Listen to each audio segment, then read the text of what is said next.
Qu'il faille prier, c'est un leitmotiv classique chez la Sainte Vierge. Chers enfants, priez. Alors aujourd'hui, elle nous demande de prier. Pourquoi? Elle nous demande pour la venue de l'Esprit Saint afin qu'il nous illumine.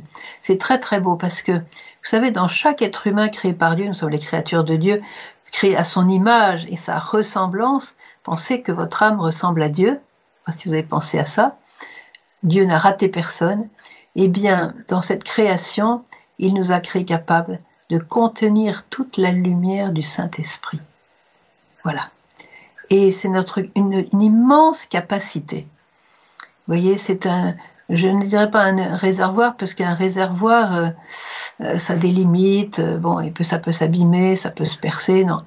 Notre âme est une immense capacité d'amour et de lumière. Dieu est amour, Dieu est lumière, nous sommes à son image et à sa ressemblance, donc sachez que vous avez une valeur infinie devant Dieu.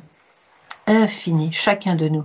Quelle que soit notre origine, quel que soit notre passé, nos péchés, nos blessures, nos transgressions, notre foi, nous sommes tous une immense capacité d'amour et de lumière.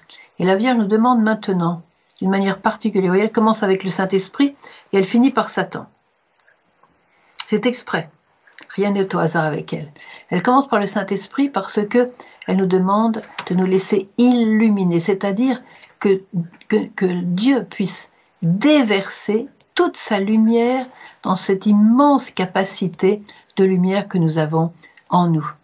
Je pense à un prêtre que je connais bien en Italie, et lui, il vivait comme beaucoup de jeunes, un peu cool, un peu comme ça, insouciant, pas forcément en état de grâce, voilà. Et puis un jour dans la prière, il a été complètement pris par la lumière de Dieu, et il a fait ses bagages, et il est parti de la maison.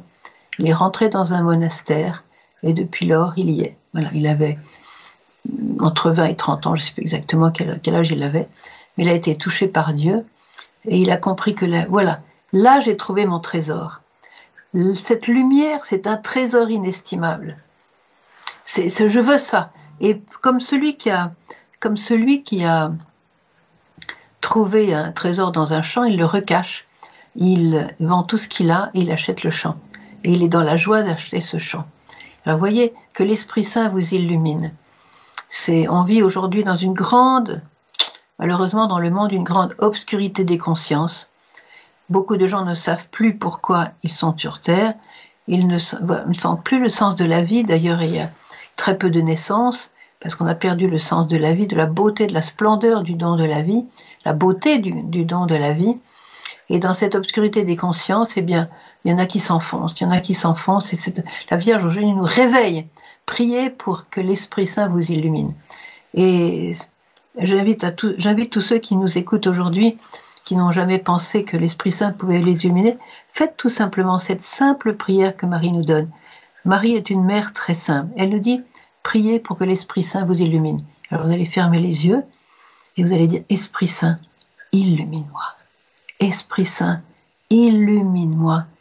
Ô Esprit Saint, Esprit de Dieu, Esprit qui a ressuscité Jésus d'entre les morts, Esprit dont le souffle a changé les apôtres, illumine-moi, j'ai soif de ta lumière, je ne la connais pas, je ne sais même pas ce que c'est, je n'ai aucune idée de ce que c'est que cette lumière. Eh bien, viens me la donner, remplis mon cœur de cette lumière, voyez. Quand Marie nous demande de prier, il faut tout de suite le faire. Pas attendre, oui, on va relire le message demain, non, priez-le maintenant. Donc, priez que l'Esprit Saint vous illumine, afin que vous soyez de joyeux chercheurs de Dieu. Alors,